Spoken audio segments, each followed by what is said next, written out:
THY'den yeni hat uçuşları.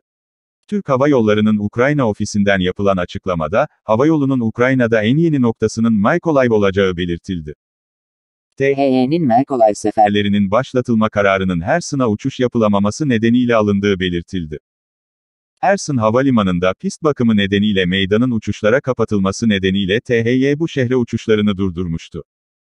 Ukrayna'nın aktardığı habere göre Mykolaiv Havalimanı Müdürü Fyodor Barna, Türk Hava Yolları'nın gelişi öncelikle bu havayoluna ev sahipliği yapma isteğimizden kaynaklanıyor. Uzun süredir müzakere ediyoruz, Herson'daki onarımlar sadece bu süreci hızlandırdı, dedi. Türk Hava Yolları, İstanbul-Nikolaev seferlerini farklı saatlerde olmak üzere karma tarifede haftada 5 kez gerçekleştirecek.